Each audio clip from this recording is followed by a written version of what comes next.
നമസ്കാരം, പ്രൈം ന്യൂസിലേക്ക് സ്വാഗതം. പ്രധാന വാർത്തകൾ. മാനന്തവാടി മുൻ RDO PUP കാട്ടിക്കുളത്ത് വാഹനാപകടത്തിൽ മരിച്ചു. സംസ്ഥാന ഗവൺമെന്റിനെ അപകീർത്തിപ്പെടുത്താൻ ഗൂഢനീക്കങ്ങൾ നടക്കുന്നതായി NCP സംസ്ഥാന പ്രസിഡന്റ് ഉഴവൂർ വിജയൻ. വർഗീയത സൃഷ്ടിക്കാൻ കോൺഗ്രസും BJPയും ശ്രമിക്കുന്നുവെന്നും ആരോപണം. PM ജോയി ജനതാദൾ S സംസ്ഥാന ജനറൽ സെക്രട്ടറി, മലബാർ മേഖലയുടെ ചുമതല. കാഴ്ചയും സംസാരശേഷിയുമില്ലാത്ത വൃദ്ധ ദമ്പതികൾക്ക് പനമരം പഞ്ചായത്ത് വക പീഡനം. കടം വാങ്ങി നിർമ്മിച്ച വീടിന് അനുവദിച്ച തുക നൽകാതെ കബളിഫോണിക്. കുടുംബശ്രീ CDSകളെ രാഷ്ട്രീയവൽക്കരിക്കാൻ ഗൂഢശ്രമം. ജില്ലാ കോർഡിനേറ്ററെ പുറത്താക്കണമെന്ന് കോൺഗ്രസ്. മണ്ണില്ലാതെ ധാന്യങ്ങൾ മുളപ്പിക്കുന്ന ഹൈഡ്രോഫോണിക് സാങ്കേതിക വിദ്യയ്ക്ക് ഒരു വയനാടൻ തനത് ശൈലിയുമായി ക്ഷീരകർഷകൻ ജോസഫ്. വയനാടിന്റെ മലയോറ്റൂരായ പുൽപ്പള്ളി ശശിമലയിൽ കുരിശുമല കയറ്റത്തിന് ആയിരങ്ങൾ.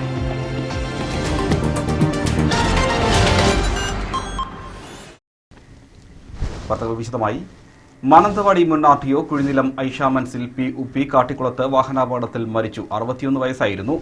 മാനന്തവാടി മൈസൂർ റൂട്ടിൽ കാട്ടിക്കുളത്തിന് സമീപം മജിസ്ട്രേറ്റ് കവലയിൽ UP സഞ്ചരിച്ച ഇലക്ട്രിക് കാർ സ്വകാര്യ ബസുമായി കൂട്ടിയിടിക്കുകയായിരുന്നു. ഇന്ന് ഉച്ചയ്ക്ക് 1:30 അപകടം. മൃതദേഹം ജില്ലാശുപത്രിയിൽ പോസ്റ്റ്മോർട്ടത്തിന് ശേഷം ബന്ധുക്കൾക്ക് വിട്ടുകൊടുത്തു.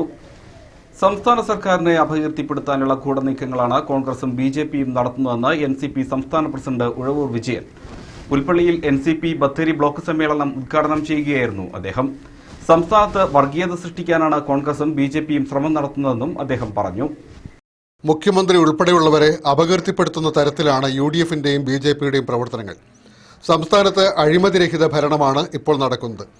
ഇതിൽ വിരളി പൂണ്ട് സാമുദായിക വിഷയങ്ങൾ ഉന്നയിച്ച് ഭൂമി കയ്യേറ്റത്തിന്റെ പേര് പറഞ്ഞ് സർക്കാരിനെ അപകീർത്തിപ്പെടുത്താനുള്ള നീക്കങ്ങൾ ആരുടെ ഭാഗത്തു നിന്നുണ്ടായാലും ചെറുത്തു തോൽപ്പിക്കുമെന്നും രാജ്യത്ത് മതേതരത്വം നിലനിർത്താൻ LDF ശക്തിപ്പെടേണ്ടത് അനിവാര്യമാണെന്നും ഉഴവൂർ വിജയൻ പറഞ്ഞു. ഞങ്ങളിപ്പോൾ മുസ്ലിങ്ങളാണോ ക്രിസ്ത്യാനികളാണോ ഹിന്ദുക്കളാണോ എന്നല്ല, ഇവിടെ RSSും BJPക്കാരും ഈ നാട് നശിപ്പിക്കാൻ വേണ്ടി ഇറങ്ങി തിരിച്ചാൽ കൊലക്കത്തിക്ക് മുമ്പിൽ ബീജുമാറ് കാട്ടിക്കൊണ്ട് കണ്ണൂരിന്റെ മണ്ണിൽ മാത്രമല്ല ഈ നാടിന്റെ നാനാഭാഗത്ത് നിൽക്കാൻ തന്റെ ഇടമുള്ളവരാണ് ഇടതുപക്ഷക്കാര്. പിന്നെ എന്താ അംഗീകരിച്ച് എന്താ കുഴപ്പമിരിക്കുന്നത്? മംഗലാപുരത്ത് കാലുകുത്തിയാൽ കാല് വെട്ടിക്കളയുമെന്നാണ് നന്നായി തർജ്ജമ ചെയ്യാൻ അറിയാൻ കഴിയുന്ന K. സുരേന്ദ്രൻ പറഞ്ഞത്. എന്ത് സംഭവിച്ചു? കാല് വെട്ടിയോ? പ്രദീപ് കുമാർ അധ്യക്ഷനായിരുന്നു. രാമകൃഷ്ണൻ, മുൻമന്ത്രി AK ശശീന്ദ്രൻ, ശിവരാമൻ, രാജൻ എന്നിവർ സംസാരിച്ചു.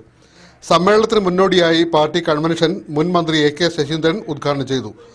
സമ്മേളനത്തിന്റെ ഭാഗമായി ടൗണിൽ നടന്ന പ്രകടനത്തിൽ 100 കണക്കിന് പ്രവർത്തകർ പങ്കെടുത്തു. വയനാട് ന്യൂസ്, പുൽപ്പള്ളി.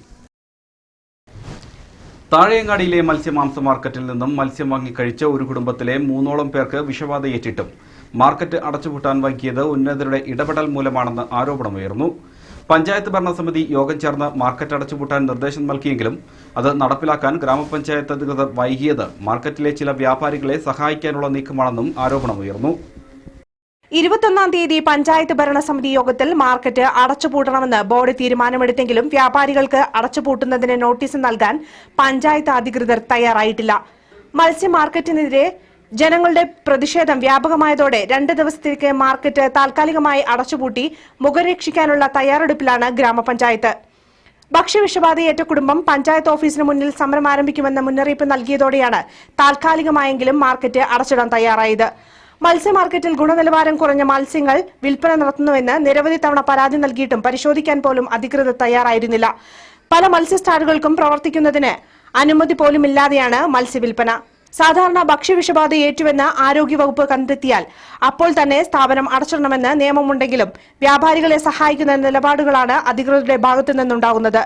ജില്ലയിലെ പല മാർക്കറ്റുകളിലും ഗുണനിലവാരമുള്ള മീൻ വിൽപ്പന നടത്തുമ്പോൾ പുൽപ്പള്ളി മാർക്കറ്റിൽ ഗുണനിലവാരം കുറഞ്ഞ മീനുകളാണ് വിൽപ്പന നടത്തുന്നത്.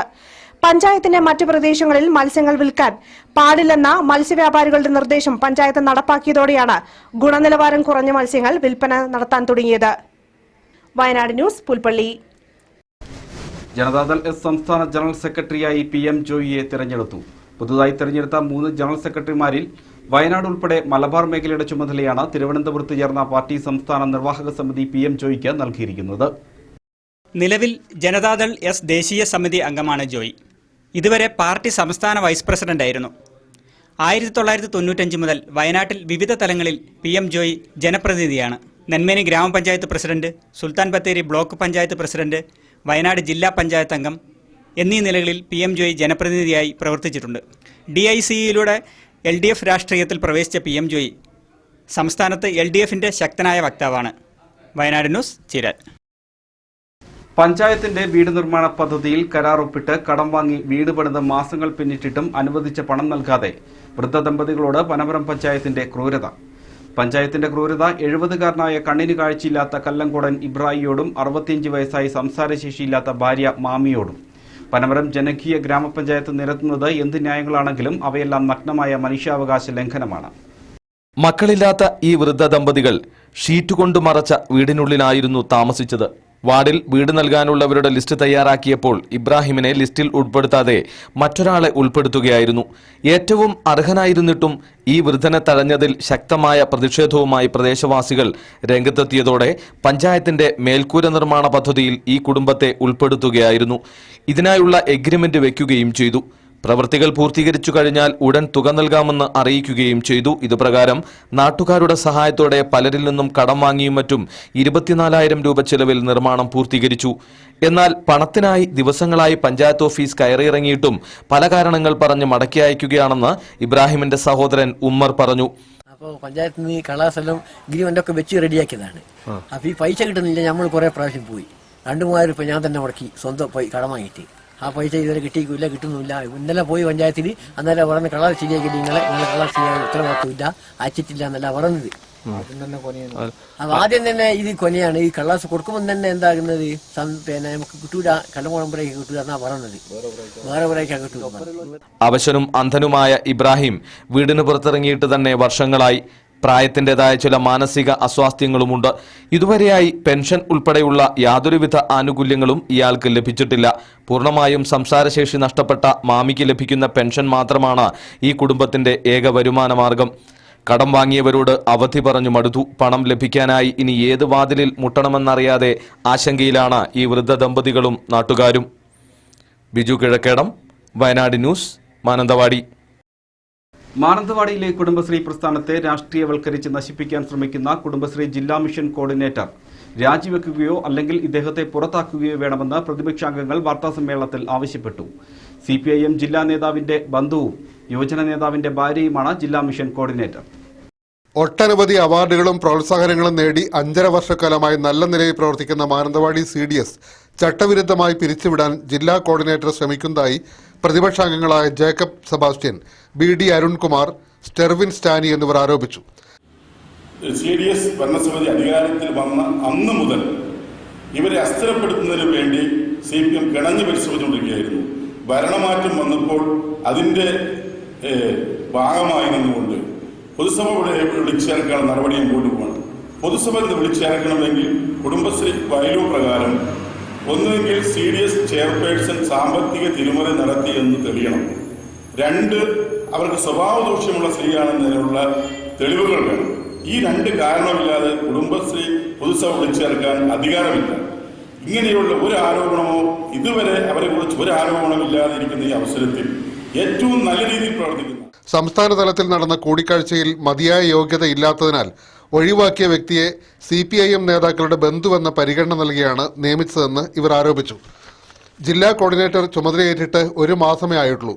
ഇതിനിടെയാണ് മാനന്തവാടി CDSനെ പിരിച്ചുവിടാൻ ചരടുവലി നടത്തുന്നത്. ബൈലോ പ്രകാരം പാലിക്കേണ്ട മാനദണ്ഡങ്ങൾ പാലിക്കാതെ കുടുംബശ്രീ പൊതുസഭ വിളിച്ചുകൂട്ടി മാനന്തവാടി CDSനെതിരെ രാഷ്ട്രീയം കളിക്കാനുള്ള നീക്കം മുഴുവൻ കുടുംബശ്രീ പ്രവർത്തകരെയും അണിനിരത്തി ശക്തമായി നേരിടുമെന്ന് പ്രതിപക്ഷാംഗങ്ങൾ അറിയിച്ചു. ബിജു കിഴക്കേടം, വയനാട് ന്യൂസ്, മാനന്തവാടി. വരൾച്ച രൂക്ഷമായ മുള്ളംകൊല്ലി പഞ്ചായത്തിൽ കുടിവെള്ള വിതരണം കാര്യക്ഷമമല്ലാതായതോടെ കുടിവെള്ളത്തിനായി ജനങ്ങൾ വലയുന്നു. കേന്ദ്ര സംഘം പുൽപ്പള്ളി മേഖല സന്ദർശിക്കാനെത്തിയപ്പോൾ 10ഓളം വാഹനങ്ങളിൽ കുടിവെള്ളം വിതരണം ചെയ്ത റവന്യൂ വകുപ്പ് പിന്നീട് ഇങ്ങോട്ട് തിരിഞ്ഞു നോക്കിയില്ലെന്നാണ് നാട്ടുകാർ പറയുന്നത്. തൃശൂർ ആസ്ഥാനമായി സ്വകാര്യ ഏജൻസി മുഖേന മുള്ളംകൊല്ലി പഞ്ചായത്തിൽ കുടിവെള്ളം വിതരണം ചെയ്യുമെന്ന പ്രഖ്യാപനം നടത്തിയെങ്കിലും ഇപ്പോൾ സന്നദ്ധ സംഘടനകളുടെ കുടിവെള്ള വിതരണവും മുടങ്ങിയ സ്ഥിതിയാണ്. വെള്ളമടിക്കുന്ന വാഹനങ്ങൾക്ക് പണം കിട്ടാതെ വന്നതോടെ കുടിവെള്ള വിതരണം ഏതു നിമിഷവും നിലയ്ക്കുന്ന അവസ്ഥയാണ്. കുടിവെള്ളക്ഷാമം അനുഭവപ്പെടുന്ന സ്ഥലങ്ങളിൽ ജലക്ഷാമം തടയുന്നതിനായി റവന്യൂ വകുപ്പ് ആരംഭിച്ച് കിയോസ്കിൽ വാട്ടർ ടാങ്കുകൾ സ്ഥാപിച്ചതല്ലാതെ ഇതുവഴി കുടിവെള്ളം വിതരണം ചെയ്യാൻ യാതൊരു നടപടിയുമായില്ല. പലതവണ പഞ്ചായത്ത് അധികൃതർ അടക്കം കുടിവെള്ളം വിതരണം ചെയ്യണമെന്നാവശ്യപ്പെട്ട് തഹസിൽദാർ ഉൾപ്പെടെയുള്ളവരെ കണ്ടുവെങ്കിലും പദ്ധതി നടപ്പാക്കുന്ന കാര്യത്തിൽ ഉദാസീനതയാണ് റവന്യൂ വകുപ്പ് കാണിക്കുന്നത്. ഇതുമൂലം കുടിവെള്ളം സ്വകാര്യ ഏജൻസികളിൽ നിന്നും വില കൊടുത്ത് വാങ്ങേണ്ട അവസ്ഥയാണ്. മുള്ളംകൊല്ലി പഞ്ചായത്തിലെ 18 വാർഡുകളിലും ഭൂരിഭാഗം സ്ഥലങ്ങളിലും കുടിവെള്ളക്ഷാമം രൂക്ഷമാണ്. പഞ്ചായത്ത് തനത് ഫണ്ട് ഉപയോഗിച്ച് കുടിവെള്ളം വിതരണം ചെയ്യണമെന്ന് സർക്കാർ നിർദ്ദേശമുണ്ടായിട്ടും ഇവിടെ പാലിക്കപ്പെടുന്നില്ല. സ്വകാര്യ ഏജൻസിയുടെ കുടിവെള്ള വിതരണം കാര്യക്ഷമമാക്കാൻ നടപടി സ്വീകരിക്കാത്ത സാഹചര്യത്തിൽ പഞ്ചായത്തിൻ്റെയോ റവന്യൂ വകുപ്പിൻ്റെയോ നേതൃത്വത്തിൽ കുടിവെള്ളം വിതരണം ചെയ്യാൻ നടപടി വേണമെന്നാണ് നാട്ടുകാരുടെ ആവശ്യം. ഇപ്പോൾ മുള്ളംകൊല്ലി പഞ്ചായത്തിലുള്ള ആകെ കുടിവെള്ളം സപ്ലൈ ചെയ്യുന്നത് തൃശ്ശൂർ ബേസ്ഡ് ആയിട്ടുള്ള ഒരു സ്വതന്ത്ര ഏജൻസിയാണ്. ആ ഏജൻസിയാണ് കുറച്ച് ആളുകളായിട്ട് ഇവിടെ ഒരു വണ്ടി വെച്ച് വെള്ളം വിതരണം ചെയ്തുകൊണ്ടിരിക്കുന്നത്. എന്നാൽ അവരിപ്പോൾ കൃത്യമായ സാമ്പത്തികം ഇതിന് പഞ്ചായത്തിലേക്ക് തരാത്തത് കൊണ്ട് ഈ വണ്ടിക്ക് വെള്ളമടിക്കുന്ന വണ്ടിക്കാർക്ക് അതിൻ്റെ പൈസ കൊടുക്കാനില്ലാത്തതുകൊണ്ട് അവർ ആ വെള്ളമടി നിർത്തുമെന്ന സാഹചര്യത്തിലാണ് ഇപ്പോൾ ഉള്ളത്. അപ്പോൾ റവന്യൂ വകുപ്പ് ഏറ്റവും അടിയന്തരമായിട്ട് വില്ലേജ് ഓഫീസർ കേന്ദ്രീകരിച്ചുള്ള വാട്ടർ കിയോസ്കുകൾ അടിയന്തരമായി എല്ലാ വാർഡുകളിലും സ്ഥാപിച്ച് കൂടുതൽ വണ്ടികളിൽ വെള്ളം എത്തിച്ച വാട്ടർ കിയോസ്കുകളിൽ നിറച്ചുകൊണ്ട് ആളുകൾക്ക് കുടിവെള്ളം എത്തിക്കാനുള്ള സാധ്യത നടപടികൾ സ്വീകരിക്കേണ്ടത്. ബെന്നി മാത്യു, വയനാട് ന്യൂസ്, പുൽപ്പള്ളി. ചൈനീസ് ചുക്കിന്റെ അനിയന്ത്രിതമായ ഇറക്കുമതി തദ്ദേശീയ ഇഞ്ചിക്ക് വിലയില്ലാതാക്കി. ഇഞ്ചി കർഷകർ ദുരിതത്തിൽ. ചാക്കിന് 800 രൂപയാണ് ഇപ്പോഴത്തെ മാർക്കറ്റ് വില. കഴിഞ്ഞ വർഷം ഇത് 1300 രൂപ വരെയായിരുന്നു വില. മുൻവർഷം 26,000 ടൺ ചുക്കാണ് ഇന്ത്യ വിദേശത്ത് നിന്നും ഇറക്കുമതി ചെയ്തത്. ചൈന, നൈജീരിയ എന്നിവിടങ്ങളിൽ നിന്നും ചുക്കിഞ്ചി അനിയന്ത്രിതമായി ഇറക്കുമതി ചെയ്യുന്നതാണ് ഇപ്പോൾ വിപണിയിൽ ഇഞ്ചിക്ക് വില ഉയരാതിരിക്കാൻ കാരണമായി ചൂണ്ടിക്കാണിക്കുന്നത്. നിലവിൽ ചാക്കിന് 800 രൂപ മുതൽ 900 രൂപ വരെയാണ് വില ലഭിക്കുന്നത്. കഴിഞ്ഞ വർഷം ഇത് 1300 വരെ വില ലഭിച്ചിരുന്നു. 2 വർഷം മുമ്പ് 4000 രൂപ വരെ ഇഞ്ചി ചാക്കിന് വില ലഭിച്ചിരുന്ന സ്ഥാനത്താണ് ഇപ്പോൾ വില 1000-നും താഴെയായിരിക്കുന്നത്. ഇതിന് കാരണം അനിയന്ത്രിതമായി ചുക്കിഞ്ചിയുടെ ഇറക്കുമതിയാണെന്നാണ് പറയുന്നത്. ഇറക്കുമതി കൂടിയതോടെ രാജ്യത്ത് നിന്നുള്ള കയറ്റുമതിയും കുറഞ്ഞു. കഴിഞ്ഞ വർഷം 33,000 ടൺ ഇഞ്ചി കയറ്റുമതി ചെയ്തപ്പോൾ ഈ വർഷം കയറ്റുമതി ചെയ്ത ഇഞ്ചിയുടെ അളവ് 16,000 ടണ്ണായി കുറഞ്ഞു. അതേസമയം കഴിഞ്ഞ വർഷം നൈജീരിയ, ചൈന എന്നിവിടങ്ങളിൽ നിന്നായി 26,610 ടൺ ചുക്കിഞ്ചി ഇങ്ങോട്ട് ഇറക്കുമതി ചെയ്തതുമായാണ് സ്പൈസസ് ബോർഡിൽ നിന്നും ലഭിക്കുന്ന കണക്കുകൾ. ഇവിടെ 1 കിലോ ഇഞ്ചി ഉൽപ്പാദിപ്പിക്കുവാൻ 200 രൂപ ചെലവ് കണക്കാക്കുമ്പോൾ നൈജീരിയ, ചൈന പോലുള്ള രാജ്യങ്ങളിൽ 50 മുതൽ 60 രൂപ വരെയാണ് ചെലവ് വരുന്നത്. ഇതും അവിടങ്ങളിൽ ഉൽപ്പാദനം കൂടാൻ കാരണമായി. ഇത്തരത്തിൽ ഉൽപ്പാദിപ്പിക്കുന്ന ഇഞ്ചി വൻതോതിൽ ഇവിടേക്ക് എത്തുന്നതാണ് ഇവിടെ ഇഞ്ചിക്ക് വിലയിടിയാൻ കാരണം. അതേസമയം 2 വർഷം വില കുറഞ്ഞാൽ അടുത്ത വർഷം വില കൂടുമെന്ന പ്രതീക്ഷയിൽ ജില്ലയിൽ ഇത്തവണ ഇഞ്ചി കൃഷി ഇറക്കുന്നവരുടെ എണ്ണം ഗണ്യമായി കൂടിയിട്ടുണ്ടെന്നുമാണ് ലഭിക്കുന്ന വിവരം. വയനാട് ന്യൂസ്, ബത്തേരി. മണ്ണില്ലാതെ ധാന്യങ്ങൾ മുളപ്പിക്കുന്ന ഹൈഡ്രോഫോണിക് സാങ്കേതിക വിദ്യയെ ലളിതവൽക്കരിച്ച് സ്വന്തം ശൈലിയിൽ വികസിപ്പിച്ചെടുത്ത കാലികൾക്ക് തീറ്റയായി ചോളം വളർത്തുകയാണ് വടുവഞ്ചാൽ ആലിലക്കുഴിയിൽ MM ജോസഫ്. വരുമാനത്തിന്റെ 70% ക്ഷീരകർഷകർ കാലിത്തീറ്റയ്ക്ക് ചെലവഴിക്കുമ്പോൾ ഹൈഡ്രോഫോണിക് വിദ്യയിലൂടെ വെറും 2.5 രൂപയ്ക്ക് 1 കിലോ പച്ചച്ചോളപ്പുല്ല് തയ്യാറാക്കി പശുക്കൾക്ക് കൊടുക്കുകയാണ് MM ജോസഫ്.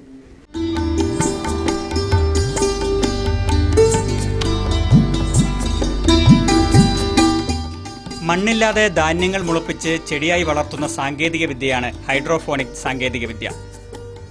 ആധുനിക രീതിയിൽ ഹൈഡ്രോഫോണിക് സാങ്കേതിക വിദ്യ സജ്ജീകരിക്കാൻ 12 ലക്ഷത്തോളം രൂപ ചെലവഴിക്കേണ്ടി വരും. എന്നാൽ ഹൈഡ്രോഫോണിക് സാങ്കേതിക വിദ്യ തന്റേതായ രീതിയിൽ പരിഷ്കരിച്ചപ്പോൾ പ്രതിമാസ ചെലവ് 100 രൂപയുടെ വൈദ്യുതി മാത്രം.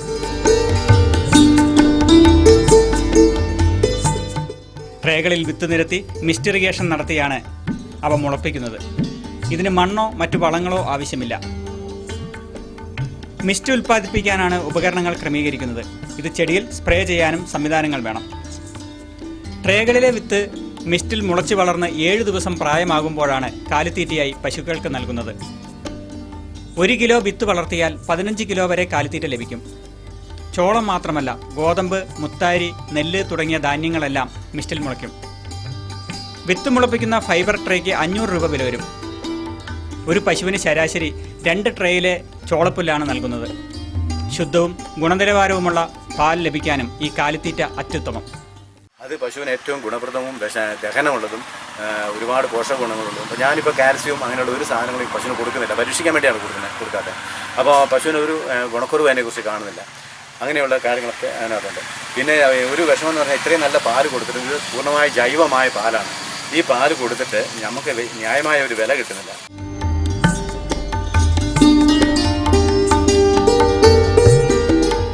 ഹൈഡ്രോഫോണിക്കിന്റെ ജോസഫ് രീതിക്ക് സബ്സിഡി നൽകി പ്രോത്സാഹിപ്പിക്കാൻ ക്ഷീരവകുപ്പ് തയ്യാറെടുക്കുകയാണെന്ന് ജോസഫ് പറഞ്ഞു. ഈ സാങ്കേതിക വിദ്യയും ധാന്യങ്ങൾ മുളപ്പിച്ച് കാലിത്തീറ്റയാക്കുന്നതും ജോസഫ് പശുക്കളെ വളർത്തുന്നതും കാണാൻ നിത്യേന നിരവധി വ്യക്തികളും സംഘടനകളും ജോസഫിന്റെ വീടന്വേഷിച്ചെത്തുന്നുണ്ട്. അതില്ല, കാരണം ഞങ്ങൾ ഈ സിസ്റ്റം ഉള്ളതുകൊണ്ട് പല ഫാമുകാരും ഇപ്പോൾ വിളിക്കുന്നുണ്ട്, ഇവിടെ വരുന്നുണ്ട്, കാണുന്നുണ്ട്. അപ്പോൾ അവർ പറയുന്ന കാര്യങ്ങളാണ്. പക്ഷേ ക്ഷീരോത്സവ വകുപ്പിൽ നിന്നൊക്കെ നമുക്ക് വേണ്ട എല്ലാ പ്രോത്സാഹനം തരുന്നുണ്ട്. അവിടെ നിന്നാണ് ഞങ്ങൾക്ക് ഡയറി ഫാമിന് സബ്സിഡിയൊക്കെ തന്ന്. പക്ഷേ അത് സൊസൈറ്റിയിൽ നിന്ന് അത് ഞങ്ങൾക്ക് നിരാകരിക്കുന്ന ഒരു അനുഭവം ഉണ്ടായി ആദ്യമേ. അങ്ങനെ ഞങ്ങൾ ഫാം വേണ്ടെന്ന് വെച്ചാൽ പോത്തിനെ വളർത്തി ആദ്യം. തന്റെ സാങ്കേതിക വിദ്യയ്ക്ക് പേറ്റന്റ് നേടാനുള്ള ശ്രമവും ജോസഫ് ആരംഭിച്ചു കഴിഞ്ഞു. AP Shaji, Wayanad news, Cheeral. ഇടുങ്ങിയ മുറിയിൽ ജോലി ചെയ്യാൻ സ്ഥല സൗകര്യമില്ലാതെ വീർപ്പുമുട്ടുകയാണ് കോട്ടപ്പടി വില്ലേജ് ഓഫീസ്. ദിവസേന നൂറുകണക്കിന് ആവശ്യങ്ങൾക്കെത്തുന്ന പൊതുജനം വേനൽക്കാലത്ത് പൊരിവെയിലും മഴക്കാലത്ത് കുടചൂടിയും ഓഫീസിന് മുന്നിൽ തിരക്കുകൂട്ടണം. വർഷങ്ങളായി ഒറ്റമുറിയിൽ വീർപ്പുമുട്ടി ജോലി ചെയ്യുന്ന ജീവനക്കാരുടെ കാര്യം അതിലേറെ കഷ്ടം. 6 ജീവനക്കാരാണ് ഓഫീസിലുള്ളത്. ട്രാൻസ്ഫറായി പോയ ഒരാൾക്ക് പകരക്കാരൻ ഇതുവരെ എത്തിയില്ല. കുമിഞ്ഞുകൂടിയ ഫയൽ കൂനകൾക്കിടയിൽ ജീവനക്കാരെ കണ്ടുപിടിക്കാൻ പ്രയാസം.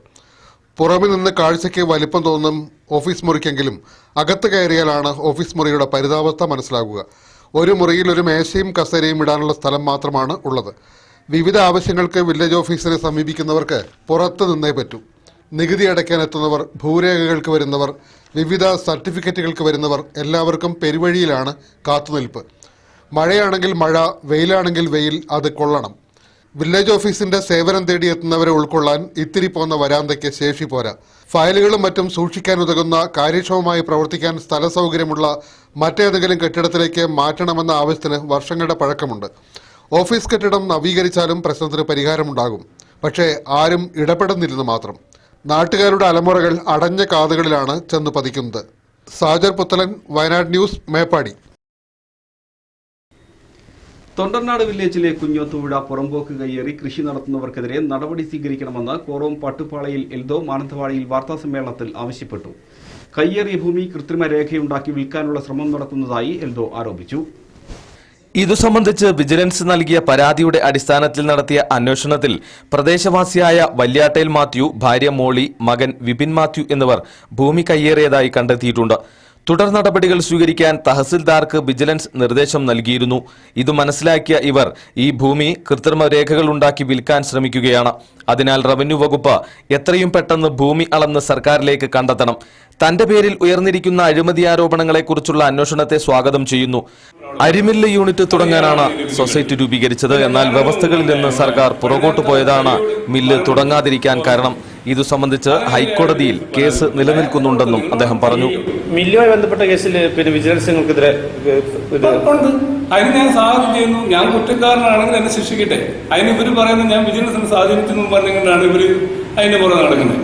ഞാൻ പറയുന്നു, വിജിലൻസ് പറഞ്ഞ എല്ലാ രേഖകളും എല്ലാ നടപടികളും ഞാൻ എന്ത് കുറ്റം ചെയ്തിട്ടുണ്ടെങ്കിൽ അതിനെതിരെ വിജിലൻസ് കേസെടുക്കാം. ആ പ്രൊജക്ട് പൂർത്തിയായില്ല. ആ പ്രൊജക്ട് ഞാൻ പറഞ്ഞ പ്രകാരം ചെയ്തിട്ടുണ്ട്. സർക്കാർ പറഞ്ഞ പ്രകാരം 8000 സ്ക്വയർ ഫീറ്റ് ബിൽഡിംഗ് 80 ലക്ഷം രൂപ. ആ 8000 സ്ക്വയർ ഫീറ്റ് ബിൽഡിംഗിന് 8400 സ്ക്വയർ ഫീറ്റ് ബിൽഡിംഗ് 15 അടി ഉയരത്തിൽ പണിതിട്ടുണ്ട്. അതിൽ പറഞ്ഞിരിക്കുന്ന 10 അടിയാണ് വേണ്ടത്. അതിന് ബിൽഡിംഗ് പിന്നെ എന്തുകൊണ്ട് കേസെടുത്ത് ഇപ്പോൾ വിജിലൻസ് കേസുകൾക്കെതിരെ? വിജിലൻസ് കേസ് എന്ന് വെച്ചാൽ വിജിലൻസിൽ ഉമ്മൻചാണ്ടിന്റെ പേരിൽ കേസെടുത്തില്ലേ? അത് കോടതി പറയട്ടെ. ഞാൻ വിജിലൻസിനെ ആരെയും ഞാൻ വിമർശിക്കാൻ ആണല്ലോ. കോടതിയാണ് തീരുമാനിക്കേണ്ടത് ആരാണ് തെറ്റുകാരൻ. ബിജു കിഴക്കേടം, വയനാട് ന്യൂസ്, മാനന്തവാടി. വയനാട്ടിലെ മലയാറ്റൂർ എന്നറിയപ്പെടുന്ന ശശിമലയിൽ വിശുദ്ധ തോമസ് ലീഹായുടെ തിരുനാൾ മഹോത്സവത്തിനും കുരിശുമല കയറ്റത്തിനും ജില്ലയുടെ 4 ഭാഗങ്ങളിൽ നിന്ന് ആയിരങ്ങളെത്തി. യേശുക്രിസ്തുവിന്റെ പീഡാനുഭവ സ്മരണകൾ അയവിറക്കി തിരുനാളിന്റെ പ്രധാന ദിനമായ ഇന്ന് കുരിശുമല കയറ്റത്തിലും പാപപരിഹാരത്തിനും അനുഗ്രഹം തേടി നാനാജാതി മതസ്ഥരായ ആയിരങ്ങളാണ് ദുർഘടപാതയിലൂടെ മല കയറിയത്.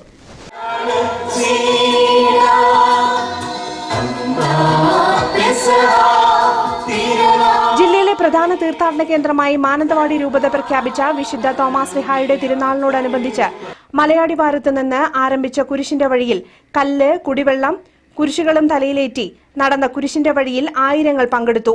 നോമ്പുകാലം മുതൽ ശിശുമലയിലേക്ക് ഭക്തജന പ്രവാഹമായിരുന്നു. ആഘോഷമായ കുരിശിന്റെ വഴിയിൽ തിരുനാൾ കുർബാനയ്ക്ക് ഫാദർ ദീപു കാശാങ്കുറ്റിയിൽ നേതൃത്വം നൽകി. ഫാദർ ജോസ് കുളങ്ങര സന്ദേശം നൽകി. തിരുനാളിന് തുടക്കം കുറിച്ച് ഇന്നലെ നടന്ന തിരുനാൾ കുർബാനയ്ക്കും വചന സന്ദേശത്തിനും ഫാദർ ജെയ്സൺ കാഞ്ഞിരപ്പാറയിൽ നേതൃത്വം നൽകി. തുടർന്ന് മലങ്കര റീത്തിൽ നടന്ന കുർബാനയ്ക്ക് ഫാദർ ജോർജ് ആലമൂട്ടിൽ കാർമ്മികത്വം വഹിച്ചു. മലയാറ്റൂരിലെ പോലെ വലിയ മരക്കുരിശുമായി യുവജന സംഘങ്ങൾ കുരിശിന്റെ വഴിയിൽ കണ്ണികളായി. തിരുനാളിനെത്തിയവർക്ക് കുടിവെള്ളവും നേർച്ച ഭക്ഷണവും നൽകി. Wayanad news, Pulpally. Nambiarkunnu saint George സുറിയാനി കത്തോലിക്ക പള്ളിയിൽ വിശുദ്ധ ഗീവർഗീസ് സഹദയുടെ ഓർമ്മ തിരുനാൾ ആഘോഷിച്ചു. വിശുദ്ധ കുർബാനയ്ക്ക് ശേഷം തിരുനാൾ പ്രഭാഷണത്തിന് നൂറുകണക്കിന് വിശ്വാസികൾ പങ്കെടുത്തു. വിശുദ്ധ കുർബാനയ്ക്ക് father Martin Vilangupparayil, father Jacob Olickal എന്നിവർ നേതൃത്വം നൽകി. ഫാദർ ബിജു മുടമ്പള്ളിക്കുഴി വചന പ്രഘോഷണം നടത്തി. തുടർന്ന് തിരുനാൾ സദ്യയോടെ ആഘോഷ പരിപാടികൾ സമാപിച്ചു. തവിഞ്ഞാൽ ഗ്രാമപഞ്ചായത്തിലെ വരയാൽ കാപ്പാട്ടുമല റോഡിന് MLA OR കേളുവിന്റെ വികസന ഫണ്ടിൽ നിന്ന് 20 ലക്ഷം രൂപ അനുവദിച്ചെന്ന അവകാശവാദവുമായി ഫ്ലക്സ് ബോർഡുകൾ സ്ഥാപിച്ചത് ജനങ്ങളെ കബളിപ്പിക്കുന്നത് അപഹാസ്യമാണെന്ന് തലപ്പുഴ മണ്ഡലം കോൺഗ്രസ് കമ്മിറ്റി ഭാരവാഹികൾ. മുൻമന്ത്രി ജയലക്ഷ്മിയുടെ കാലത്ത് അനുവദിച്ച ഫണ്ട് ഉപയോഗിച്ചാണ് ഇപ്പോൾ പ്രവർത്തനം നടക്കുന്നത്. ഇത് CPIM MLAയുടെ ഫണ്ട് ഉപയോഗിച്ചാണെന്ന് ഫ്ലക്സ് വെച്ചത് അപഹാസ്യമാണെന്ന് ഭാരവാഹികൾ വാർത്താസമ്മേളനത്തിൽ പറഞ്ഞു. TK വിപിനചന്ദ്രൻ, PV ജോസ് തുടങ്ങിയവർ വാർത്താസമ്മേളനത്തിൽ പങ്കെടുത്തു. അതേ ഫണ്ട് തന്നെയാണ് PK ജയലക്ഷ്മിയുടെ MLA വികസന ഫണ്ടിൽ നിന്ന് തന്നെയാണ് രേഖപ്പെടുത്തില്ല. അത് ആ തെറ്റിദ്ധാരണ ഉണ്ടാക്കുന്ന നിലയിലുള്ള പ്രചരണത്തെ ചെറുത്തു തോൽപ്പിക്കുക മാത്രമേ നമ്മൾ ഉദ്ദേശിക്കൂ. അത് ശരിയല്ല. ജനങ്ങൾ സത്യാവസ്ഥ ബോധ്യപ്പെടുത്തുന്നുണ്ട്. പിന്നെ അതുമാത്രമല്ല, കഴിഞ്ഞ കാലങ്ങളിലൊക്കെ തന്നെ ഈ CPMന്റെ വികസനം എത്താത്ത വരച്ച മുള്ളിച്ച് കിടക്കുന്ന പ്രദേശങ്ങളായിട്ടുണ്ട്. അതുകൊണ്ട് തന്നെ CPM മേഖലയായിട്ട് പോലും ജയലക്ഷ്മിക്ക് ബോധ്യപ്പെട്ടതിൻ്റെ ഞങ്ങൾക്കും ജയലക്ഷ്മിക്ക് ബോധ്യപ്പെട്ടതിൻ്റെ അടിസ്ഥാനത്തിൽ തന്നെയാണ് ഫണ്ട് വികസനം. കുടിയേറ്റ മേഖലയിലെ വികസന പ്രവർത്തനങ്ങൾക്ക് മുള്ളംകൊല്ലി സർവീസ് സഹകരണ ബാങ്കിന്റെ സേവനങ്ങൾ ശ്രദ്ധേയമാണെന്ന് IC Balakrishnan MLA. Mullankolli service സഹകരണ ബാങ്കിന്റെ പുതിയ ശാഖ ഉദ്ഘാടനം ചെയ്യുകയായിരുന്നു അദ്ദേഹം.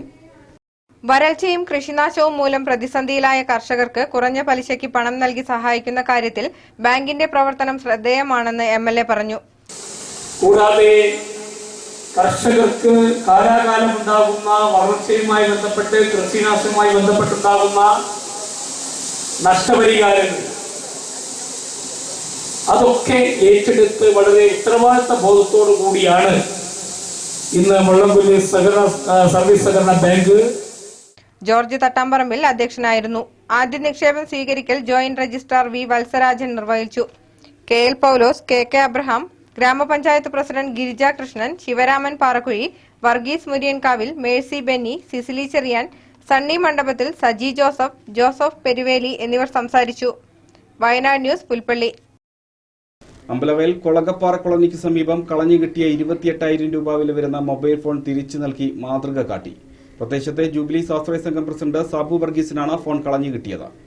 വയനാട്ടിലേക്ക് വിനോദസഞ്ചാരത്തിനെത്തിയ ബാംഗ്ലൂർ സ്വദേശിയുടേതായിരുന്നു ഫോൺ. സുഹൃത്തുക്കളുടെ സാന്നിധ്യത്തിൽ അമ്പലവയൽ പോലീസ് സ്റ്റേഷനിൽ വെച്ച് ഇന്ന് രാവിലെ 9 മണിക്ക് ഫോൺ ഉടമയ്ക്ക് കൈമാറി.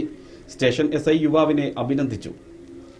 വയനാട് ജില്ലാ ബാസ്കറ്റ്ബോൾ അസോസിയേഷന്റെ നേതൃത്വത്തിൽ Mullankolli saint Mary's higher secondary school ഗ്രൗണ്ടിൽ 1 മാസത്തെ അവധിക്കാല ബാസ്കറ്റ്ബോൾ ക്യാമ്പിന് തുടക്കമായി.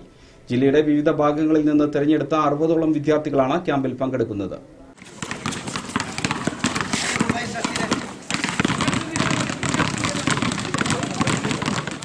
ദേശീയ അന്തർദേശീയ കോച്ചുമാരും ദേശീയ താരങ്ങളുമാണ് ക്യാമ്പിൽ പരിശീലനം നൽകുന്നത്. ബാസ്കറ്റ്ബോളിനെ വീണ്ടും സജീവമാക്കുന്നതിന്റെ ഭാഗമായാണ് ജില്ലാ ബാസ്കറ്റ്ബോൾ അസോസിയേഷന്റെ നേതൃത്വത്തിൽ 2ാം തവണ ക്യാമ്പ് സംഘടിപ്പിച്ചത്. കഴിഞ്ഞ തവണ ക്യാമ്പിൽ പങ്കെടുത്ത ഭൂരിഭാഗം വിദ്യാർത്ഥികൾക്കും സംസ്ഥാന ദേശീയ ടീമിൽ മത്സരിക്കാൻ അവസരം ലഭിച്ചിരുന്നു. 10 മുതൽ 18 വയസ്സ് വരെ പ്രായക്കാരായ വിദ്യാർത്ഥികൾക്കാണ് പരിശീലനം. രാവിലെ 6 മുതൽ 8 മണി വരെയും വൈകിട്ട് 5 മുതൽ 6:30 വരെയുമാണ് ക്യാമ്പ്. ജില്ലയിൽ മികച്ച ബാസ്കറ്റ്ബോൾ താരങ്ങളെ വളർത്തിയെടുക്കുക എന്ന ലക്ഷ്യത്തോടെയാണ് ക്യാമ്പിന് തുടക്കം കുറിച്ചിരിക്കുന്നതെന്ന് ജില്ലാ basketball association president Saji, association secretary AK Mathew എന്നിവർ അറിയിച്ചു. ഏകദേശം 60 കുട്ടികളോളം ക്യാമ്പിൽ പങ്കെടുക്കുന്നു. 1 മാസത്തെ ക്യാമ്പാണ് ഉദ്ദേശിക്കുന്നത്. അതിന് പുറമേ നിന്ന് കോച്ചസ് ഒരാൾ മലപ്പുറത്ത് നിന്ന് നന്ദകുമാർ എത്തിയിട്ടുണ്ട്. അടുത്ത ആഴ്ച കോഴിക്കോട് നിന്നൊരു ജയന്ത്, അതിനുശേഷം തൃശ്ശൂരിൽ നിന്ന് ശ്രീ TC ആനന്ദ്, ഇതുപോലുള്ള 4 കോച്ചസാണ് ചെയർമാൻ എന്നിവരാണ് ഈ ക്യാമ്പ് നിയന്ത്രിക്കുന്നത്. 1 മാസത്തെ ക്യാമ്പിൽ വിവിധ ദിവസങ്ങളിലായാണ് സംസ്ഥാന ദേശീയ കോച്ചുകൾ ക്യാമ്പിലെത്തി പരിശീലനം നൽകിയെന്നും ഭാരവാഹികൾ പറഞ്ഞു. വയനാട് ന്യൂസ് പുൽപ്പള്ളി. പ്രധാന വാർത്തകൾ വീണ്ടും. മാനന്തവാടി മുൻ RDO PUP കാട്ടിക്കുളത്ത് വാഹനാപകടത്തിൽ മരിച്ചു. സംസ്ഥാന ഗവൺമെന്റിനെ അപകീർത്തിപ്പെടുത്താൻ ഗൂഢനീക്കങ്ങൾ നടക്കുന്നതായി NCP സംസ്ഥാന പ്രസിഡന്റ് ഉഴവൂർ വിജയൻ. വർഗീയത സൃഷ്ടിക്കാൻ കോൺഗ്രസും BJPയും ശ്രമിക്കുന്നുവെന്നും ആരോപണം. PM ജോയി ജനതാദൾ എസ് സംസ്ഥാന ജനറൽ സെക്രട്ടറി, മലബാർ മേഖലയുടെ ചുമതല. കാഴ്ചയും സംസാരശേഷിയുമില്ലാത്ത വൃദ്ധ ദമ്പതികൾക്ക് പനമരം പഞ്ചായത്ത് വക പീഡനം. കടം വാങ്ങി നിർമ്മിച്ച വീടിന് അനുവദിച്ച തുക നൽകാതെ കബളിഫോണിക്. കുടുംബശ്രീ CDSകളെ രാഷ്ട്രീയവൽക്കരിക്കാൻ ഗൂഢശ്രമം. ജില്ലാ കോർഡിനേറ്ററെ പുറത്താക്കണമെന്ന് കോൺഗ്രസ്. മണ്ണില്ലാതെ ധാന്യങ്ങൾ മുളപ്പിക്കുന്ന ഹൈഡ്രോഫോണിക് സാങ്കേതിക വിദ്യയ്ക്ക് ഒരു വയനാടൻ തനത് ശൈലിയുമായി ക്ഷീരകർഷകൻ ജോസഫ്. വയനാടിന്റെ മലയാറ്റൂരായ പുൽപ്പള്ളി ശശിമലയിൽ കുരിശുമല കയറ്റത്തിന് ആയിരങ്ങൾ.